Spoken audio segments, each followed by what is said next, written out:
البدع والأهواء، أهل البدع العقائدية وأهل البدع السياسية. أنا أقول بيننا وبينكم السلف، بيننا وبينكم الكتب.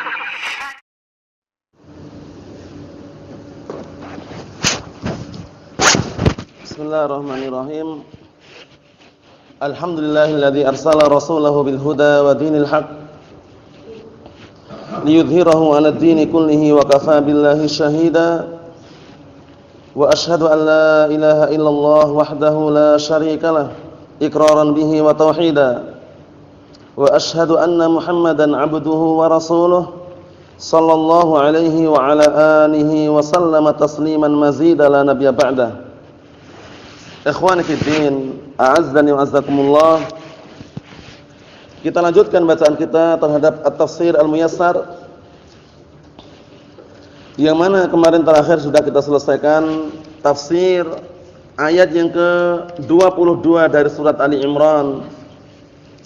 Sekarang kita akan masuki ayat yang berikutnya, yaitu ayat yang ke-23 dari surat Ali Imran, menjelaskan tentang keberadaan orang-orang Yahud yang ada keterkaitan dengan sebelumnya, bahwasanya orang-orang Yahud mereka adalah orang-orang yang terkenal membangkang dan membunuh para nabi tanpa ada unsur benarnya, tanpa ada alasan yang syar'i.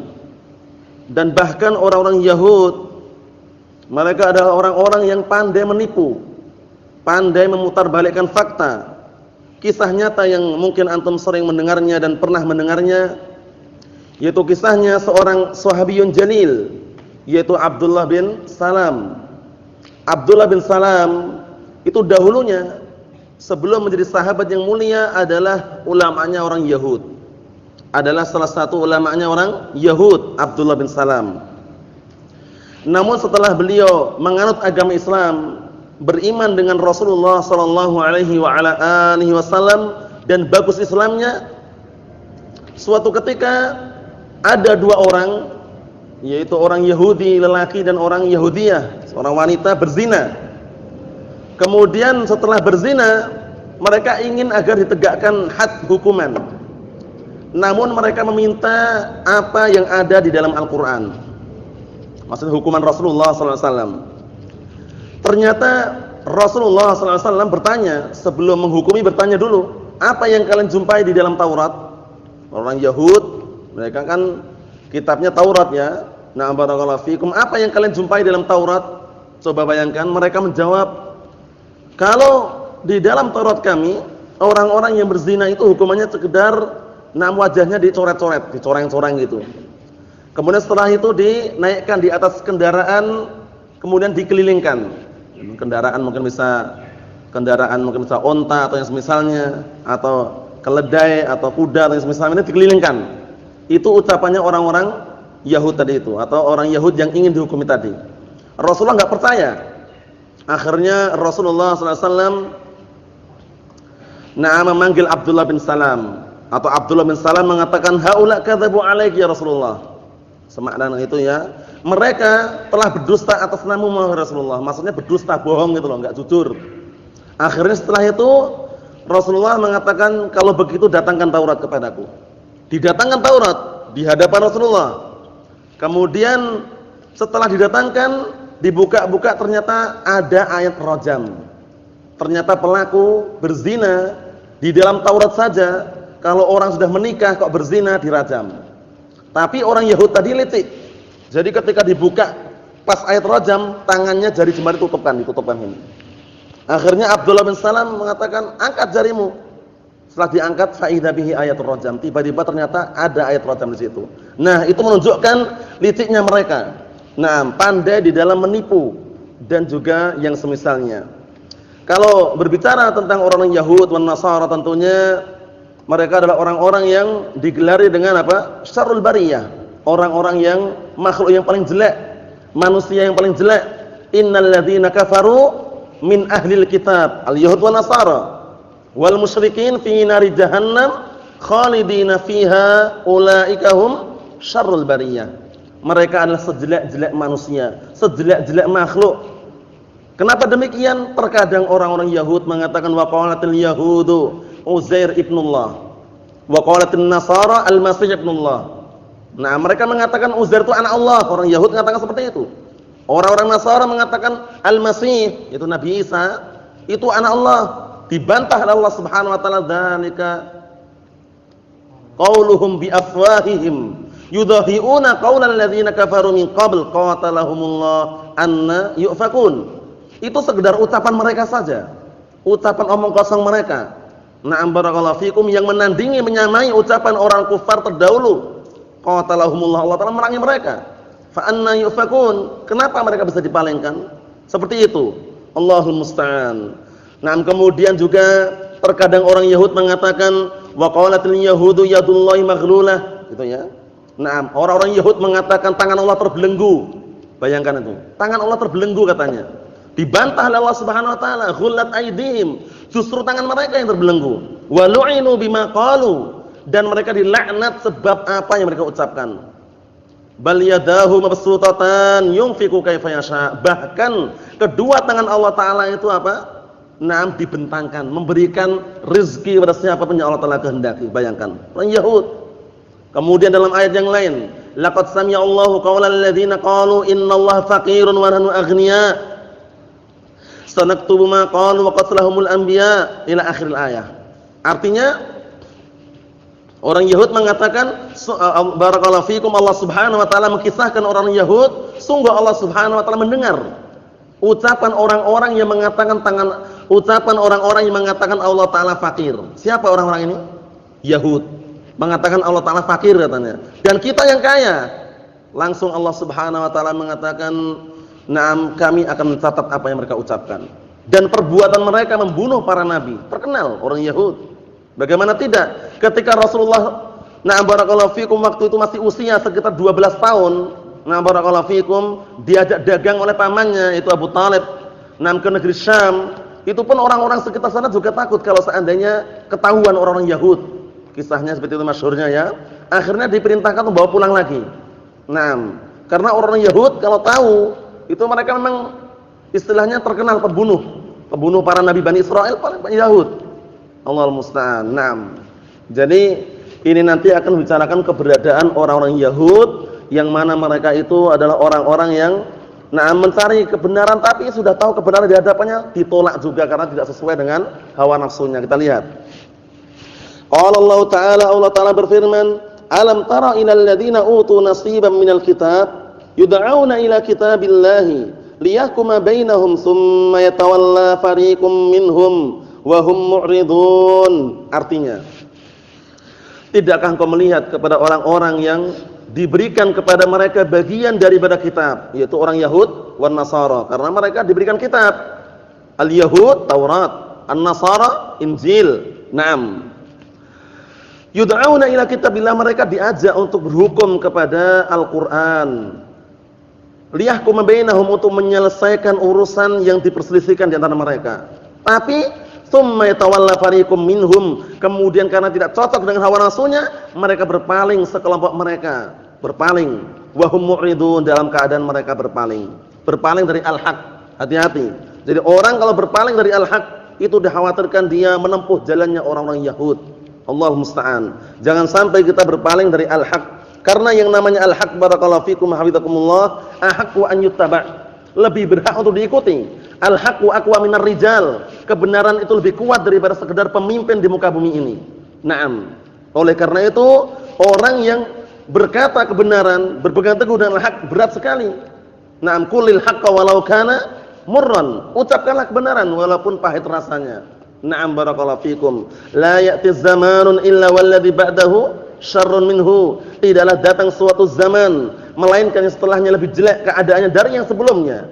Kemudian juga sabda Rasulullah sallallahu alaihi wasallam, ya'ti 'alan nasi zamanun as-sabiru fihim 'ala dinihi kal qabid 'alal jamri. Akan datang nanti di hadapan manusia suatu zaman, orang yang berpegang teguh di atas agamanya, di atas al-haq, bagaikan orang yang menggenggam bara api.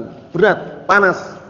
Banyak apa? Godaan, banyak ujian, banyak makian, cacian, gunjingan, pengusiran, macam-macam. Butuh kesabaran, barakallahu fikum. Naam.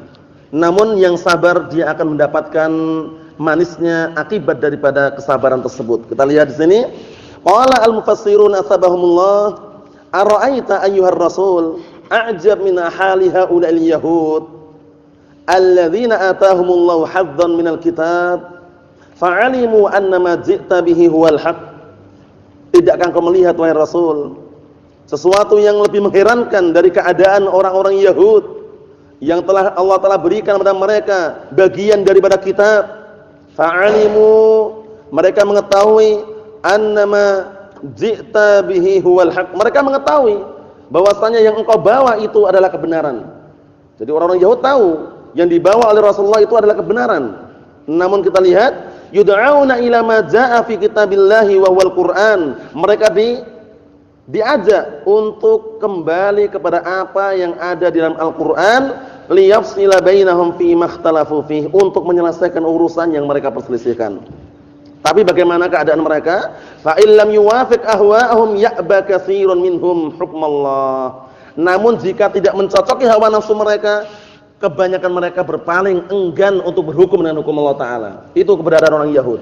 Oleh karena itu orang-orang Yahud, orang-orang yang apa? Orang-orang yang maghdub, orang-orang yang dimurkai oleh Allah Subhanahu Wa Ta'ala. Dan kita meminta kepada Allah Subhanahu Wa Ta'ala apa? Jalannya orang-orang yang diberikan nikmat. Ya kan? Ihdinas siratal mustaqim, siratal ladzina an'amta 'alaihim, ghairil maghdubi 'alaihim. Siapa ini? Orang-orang Yahud. Selain jalannya orang-orang yang dimurkai itu orang Yahud. Waladhdallin, dan selainnya jalannya orang-orang sesat yaitu Nasara. Karena orang-orang Yahud mereka apa? Alimu walam ya'malu, punya ilmu tapi enggak mau beramal. Orang-orang Nasara amilu bila ilmin, mereka beramal tanpa ilmu. Hati-hati barakallahu fikum. Lah terus bagaimana? Sepantas dan selayaknya kaum muslimin terutama ahlus sunnah wal jamaah tentunya upayakan mereka amilu bi ilmin, beramal dengan ilmu. Nah, karena ilmu sumber inti untuk diterimanya sebuah amalan. Karena dengan adanya ilmu dia akan bisa memunculkan dua perkara yang sangat inti dan asasi, pondasi dalam diterimanya sebuah amalan. Al-ikhlas wal mutaba'ah, ya kan? Orang bisa mendatangkan keikhlasan dan juga mutaba'ah, mencontoh sunnah Rasulullah SAW adanya ilmu. Nah, kalau tidak ada ilmu, tidak diterima amalannya. Wal iyadu billah. Wa kullu man bi'airi ilmin ya'malu a'maluhu mardudatun la tuqbalu. Nah, sebagaimana pantun yang sudah kita hafal semuanya, wa kullu man bighairi ilmin ya'malu a'maluhu mardudatun la tuqbalu. Setiap orang yang beramal tanpa ilmu, amalannya tertolak, tidak diterima. Kenapa demikian? Karena pada asalnya dengan adanya ilmu dia bisa memunculkan dua syarat tadi itu, ikhlas dan mutaba'ah. Oleh karena itu jangan malas-malasan di dalam mencari ilmu, menimba ilmu, kemudian mengamalkannya, setelah itu mendakwahkan sesuai dengan kemampuannya dan bersabar di atas dakwah tersebut. Nah, kita lihat li'anna min 'adatihim al-i'rada 'anil haqq, dikarenakan kebiasaan mereka orang-orang Yahud itu berpaling dari kebenaran. Allahul musta'an. Inilah yang dikenal dengan apa? Al-mu'ridun, orang-orang yang berpaling dari kebenaran. Padahal apa? Padahal al-haq itu ukuran, timbangan. Ahlus sunnah wal jamaah dikatakan apa?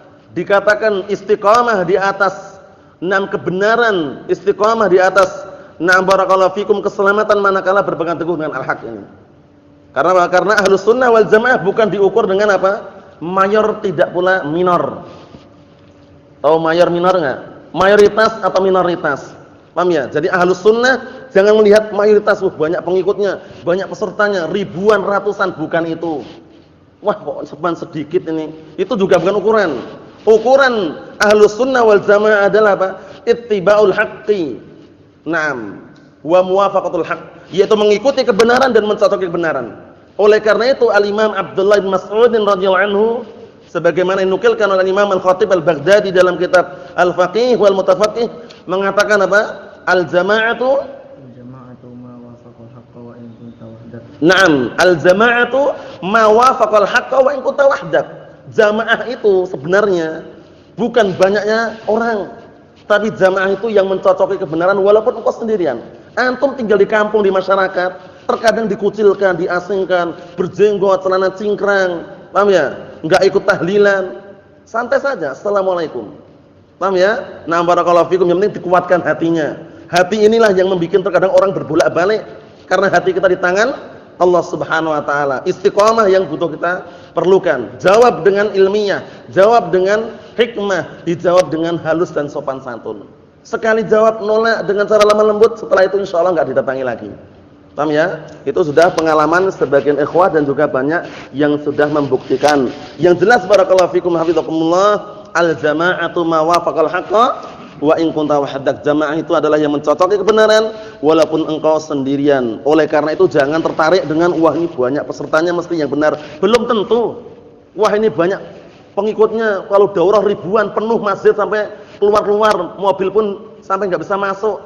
Berarti ini yang benar. Belum tentu. Paham ya? Kenapa? Allah Subhanahu wa taala sudah berfirman dalam Al-Qur'anul Karim agar kita tidak mengikuti mayoritas orang. Ikutilah dalil Al-Qur'an dan As-Sunnah. Allah Subhanahu wa taala berfirman, "Wa in tuti aktsara man fil ardi yudilluka an sabilillah, iyattabi'una illa dzann wa inhum illa yakhrusun." Artinya apa? Jika engkau mentaati kebanyakan mayoritas orang di muka bumi ini, niscaya justru mereka akan menyesatkan dirimu dari jalan Allah. Bayangkan itu. Kalau kita ngikuti mayoritas, kita akan disesatkan nanti. Karena kebanyakan manusia apa? Iyattabi'una illa dzann, tidaklah mereka mengikuti kecuali hanya dugaan, sangkaan. Bukan ilmu, bukan keyakinan. Paham ya? Jangan-jangan demikian. Barangkali bisa jadi bukan keyakinan yang pasti gitu loh, bukan ilmu yang syar'i. Oleh karena itu apa? Wa inhum illa yakhrusun, tidaklah mereka melainkan mereka berbohong, berdusta sebagian mereka. Oleh karena itu ikutilah dalil yang Allah Subhanahu wa taala berfirman, "Ittabi'u ma unzila ilaikum min rabbikum wa la tattabi'u min dunihi awliya qalilan ma tadhakkarun." Ikutilah apa-apa yang telah diturunkan untuk kalian dari Rabb kalian. Ikuti dalil. Nah, ikuti dalil. Orang-orang Yahud dan Nasara ketika mereka mengkapling katanya surga milik mereka. Nah, barakallahu fikum. Nah, mereka mengatakan apa? Wa qalu la yadkhulul jannata illa man kana hudan aw nasara. Tidak ada yang masuk surga kecuali orang Yahud dan Nasara katanya. Nah, barakallahu fikum. Kemudian apa? Nam tilka amanihum. Allah Ta'ala membantah langsung tilka amanihum. Qul hatu burhanakum in kuntum shadiqin. Itu sekedar angan-angan mereka saja. Jadi mereka berangan-angan panjang lebar itu mengatakan surga itu tidak ada yang masuk kecuali orang Yahud dan Nasara, bayangkan. Nah, Allahul musta'an. Kemudian Allah Ta'ala mengatakan tilka amanihum, itu hanya angan-angan mereka saja. Qul hatu burhanakum in kuntum shadiqin. Katakanlah kepada mereka, tunjukkan, datangkan argumen kalian, hujjah kalian, bukti kalian, dalil kalian kalau benar-benar kalian jujur. Enggak bisa barakallahu fikum. Kenapa enggak bisa? Karena orang-orang Yahud mereka berilmu tapi tidak mau beramal. Orang-orang Nasara mereka beramal tanpa ilmu. Allahul musta'an. Kita lihat barakallahu fikum. Qala Allah azza wa jalla, Allah Ta'ala berfirman, kita ambil satu ayat lagi. Ayat yang ke-24. Dzalika bi annahum qalu lan tamassana an-nar illa ayyaman ma'dudat wa gharrahum fi dinihim ma kanu yaftarun. Perhatikan sangkaan dugaan mereka. Seakan-akan enak sekali mereka mengatakan yang demikian itu sebabnya kenapa mereka berpaling dari kebenaran, karena mereka berpandangan, beranggapan bahwasanya tidaklah menimpa kami neraka kecuali beberapa hari saja katanya. Padahal mereka dinaskan di dalam neraka kekal enggak? Kekal. Kok bisa-bisanya mengatakan lan tamassanan nar illa ayyaman ma'dudat, tidaklah menimpa kami api neraka kecuali beberapa hari saja katanya. Paham ya? Padahal jelas-jelas mereka di dalam neraka apa? Jahannam khalidina fiha. Ayat tadi sudah kita baca tadi. Innal ladzina kafaru min ahlil kitab wal musyrikin fi nari jahannam khalidina fiha. Kekal. Kok bisa-bisanya bilang kayak gitu? Sesungguhnya orang-orang kafir dari kalangan ahli kitab dan orang-orang musyrikin mereka berada di neraka jahanam, kekal di dalamnya. Ini malah mengatakan apa? Tidaklah menimpa kami neraka kecuali beberapa hari saja katanya. Nah, wa gharrahum fi dinihim ma kanu yaftarun. Oleh karena itu mereka justru merasa tertipu dengan diri mereka. Nah, terhadap apa yang mereka membuat kebohongan. Maksudnya bagaimana? Maksudnya keyakinan itulah keyakinan yang mengatakan tadi bahwasanya tidaklah kami masuk neraka kecuali sebentar. Keyakinan itu yang membuat apa? Yang membuat menjadi mereka itu berani untuk melanggar syariat Allah dan menghinakan syariat Allah Subhanahu wa taala. Kita lihat. Qala al-mufassirun asbahumullah, dzalikal insirafu 'anil haqqi sababuhu i'tiqadun fasidun lada ahlil kitab. Berpalingnya mereka atau perpalingan tersebut, insiraf, berpalingnya mereka 'anil haqq dari al-haqq, sababuhu i'tiqadun fasid, sebabnya karena keyakinan yang rusak. Nah, keyakinan yang rusak. Nah, yang ada di sisi ahlul kitab yaitu al-yahud wan nasara. Bi annahum lan yu'adzabu illa ayyaman qalilatan. Perhatikan, mereka merasa bahwasanya mereka tidak akan diazab kecuali apa? Kecuali hanya beberapa hari yang sedikit saja. Padahal mereka tempatnya yang memang di situ. Paham ya? Karena mereka mengubah nikmat Allah taala. Nikmat diberikan kitab itu nikmat atau tidak? Nikmat. Tapi justru malah mereka menghalalkan, na barakallahu fikum, kaum-kaum mereka untuk apa? Masuk ke dalam neraka. Sebabnya karena berpaling dari kebenaran tadi itu. Alam tara ilal ladzina baddalu ni'matallahi kufran wa ahallu qaumahum daral bawar jahannama yaslaunaha wa bi'sal qarar. Tidakkah kau melihat kepada orang-orang yang mereka mengubah nikmat Allah Subhanahu wa taala dengan kekufuran, yang akhirnya membuat kaum-kaum mereka dan mereka sendiri masuk dalam daral bawar, negeri yang penuh dengan kehancuran, kerusakan, kehinaan, siksaan. Jahannama yaslaunaha wa bi'sal qarar. Gitu ya. Nah, iya. Jahannama yaslaunaha wa bi'sal qarar. Neraka jahanam mereka akan dimasukkan situ. Yang mana neraka jahanam wa bi'sal qarar, sejelek-jelek tempat kembali. Allah musta'an, sallallahu salamata wal afiyah. Ngeri sekali. Nah, sebabnya karena mereka berpaling dari al-haq. Jadi al-haq, barakallahu fikum hafizakumullah, ikutilah, jangan sampai kita menghindar atau menjauh daripada al-haq. Berkata Ibnu Hazm rahimahullah di dalam Al-Ihkam fi Ushulil Ahkam, kata beliau, balil haqqu haqqun wa illam yakul bihi ahadun. Bahkan yang namanya kebenaran tetap dikatakan benar walaupun enggak ada seorang pun yang mengatakannya. Wal batilu batilun walau istama'a alaihi jami'u ahlil ard, itu ya. Atau walau ittafaqa alaihi jami'u ahlil ard. Bahkan yang batil itu batil walaupun semua penduduk muka bumi ini bersatu di atasnya. Yang batil, yang hak. Nah, barakallahu fikum, seperti itu. Allahul musta'an. Kita lihat sini. Bi annahum lan yu'adzabu illa ayyaman qalilatan wa hadzal i'tiqadu adda ila jur'atihim 'ala Allah wastihanatihim bidinihi. Keyakinan yang rusak ini akhirnya menghantarkan kepada perbuatan mereka lancang dan berani kepada Allah Subhanahu wa taala, dan mereka menghinakan diri-diri mereka terhadap agamanya. Wastimrarihim 'ala dinihimul batil, dan terus-menerusnya mereka di atas agama mereka yang batil. Alladzi khada'u bihi anfusahum, yang justru mereka sebenarnya menipu diri-diri mereka sendiri dengan apa? Agama yang batil tersebut. Ini keadaan orang-orang Yahud. Allahul musta'an. Yang mana orang-orang Yahud, na'am barakallahu fikum hafizakumullah, mereka adalah orang-orang yang dimurkai oleh Allah Subhanahu wa taala karena mereka memiliki ilmu tapi tidak beramal. Orang-orang Nasara, mereka adalah orang-orang sesat karena mereka beramal tanpa ilmu. Adapun kaum muslimin, kaum mukminin, selayaknya sepantas dan bahkan yang wajib, terutama ahlus sunnah wal jamaah, adalah amilu bi ilmin. Mereka hendaknya beramal dengan ilmu, karena ilmu sumber kebaikan dunia dan akhirat. Kami tutup dengan ucapan seorang Imam Abdul Abbas, na'am barakallahu fikum, Ahmad bin Idris al-ma'ruf bil Qirafi, al-Qirafi rahimahullah, di dalam kitab Al-Furuq. Beliau mengatakan, wa aslu kulli fasadin fid dunya wal akhirah innama huwal jahl. Sumber kerusakan di dunia dan akhirat itu adalah kebodohan. Orang itu kalau bodoh, ngawur, sembarangan, paham ya? Demo sana, demo sini, berontak sana, berontak sini, hancurkan sana, hancurkan sini. Seperti itu karena kebodohan tadi itu. Nah, Allahul musta'an. Oleh karena itu beliau menasihatkan apa? Fastahid fi izalatihi anka mastata'na. Bersungguh-sungguhlah engkau untuk menghilangkan kebodohan itu dari dirimu, semampu dirimu. Belajar, jangan sampai kita hanya bermodalkan berpangku tangan, jangan. Jangan sampai kita semuanya menjadi dai-dai yang pandai internet saja, jangan. Karena itu nanti kita menyesal, enggak punya hafalan Al-Qur'an, enggak punya hafalan As-Sunnah. Lah kalau internetnya mati bagaimana kira-kira? Enggak bisa apa-apa. Tapi kalau antum menghafal Al-Qur'an, menghafal As-Sunnah, enggak ada internet, enggak ada kuota misalkan ya, pulsanya enggak ada, dia santai saja. Karena apa? Semuanya sudah tersaring di dalamnya, di dalam benak. Qala Allah, qala Rasul. Paham ya?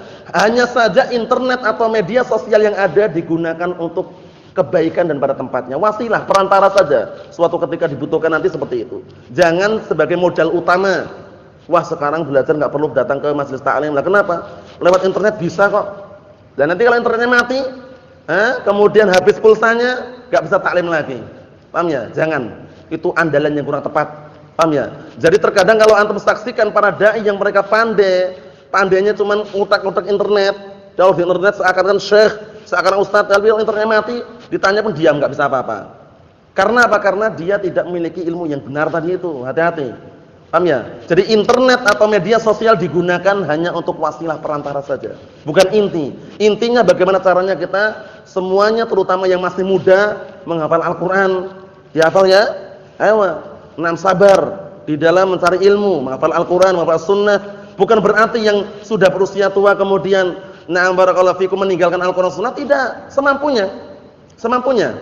Semuanya semampunya. Fattaqullaha mastata'tum. Bertakwalah kalian kepada Allah Subhanahu wa taala semampu kalian. Kemudian Al-Imam Al-Qirafi menutup ucapan beliau dengan apa? Kama anna asla kulli khairin fid dunya wal akhirah innama huwal ilm fastahid fi tahsinihi mastata'ta. Sebagaimana sebaliknya, sumber kebaikan dunia dan akhirat adalah ilmu. Maka bersungguh-sungguhlah di dalam mencari ilmu tersebut semampumu.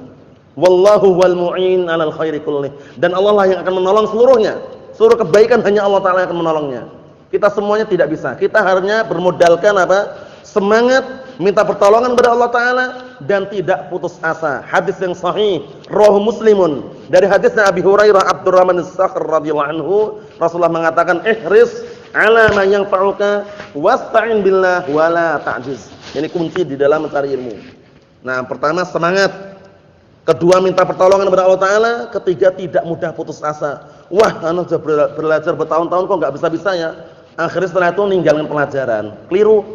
Karena dia itu enggak bisa, harus merasa enggak bisa, belajarnya semangat lagi gitu loh. Paham ya? Jangan mudah putus asa. Ihris, semangatlah engkau. Wasta'in billah. Ihris 'ala ma yanfa'uka. Bersemangatlah engkau terhadap perkara yang bermanfaat bagi dirimu. Wasta'in billah. Minta pertolongan kepada Allah, ini yang paling penting. Isti'anah billah. Minta pertolongan kepada Allah Subhanahu wa taala agar dimudahkan, agar diberikan jalan yang lurus, istiqamah di atas jalan yang lurus. Kemudian apa? Wala ta'jiz, jangan putus asa. Karena putus asa ini penyakit yang sangat berbahaya. Kalau orang sudah putus asa, patah semangat, enggak ada lagi reaksi dan potensi serta dorongan, motivasi untuk belajar, bahaya. Ujung-ujungnya futur. Dulu belajar semangat, tapi dia merasa wah, anak enggak bisa. Sudah 5 tahun belajar kayak gini aja. Karena dia tidak mengamalkan. Coba kalau dia belajar, dapat ilmunya langsung diamalkan. Yang sunnah-sunnah, yang bid'ah-bid'ah, yang syirik-syirik, yang tauhid-tauhid. Dia akan merasa dengan seizin Allah Subhanahu wa taala ternyata ada perkembangan.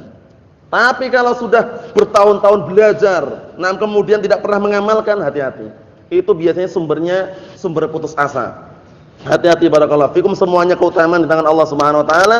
Kita hanya minta kepada Allah Subhanahu wa taala semoga kita semuanya diberikan keistiqomahan dan juga diberikan kesabaran di dalam mencari ilmu, karena orang di dalam mencari ilmu butuh kesabaran dan keyakinan. Nasallahu an yuwaffiqana wa iyyakum lima yuhibbuhu wa yardah, innahu waliyyu dzalik wal qadiru alaih. Subhanakallahumma bihamdik asyhadu an la ilaha illa anta astaghfiruka wa atubu ilaik. Walhamdulillahirabbil alamin.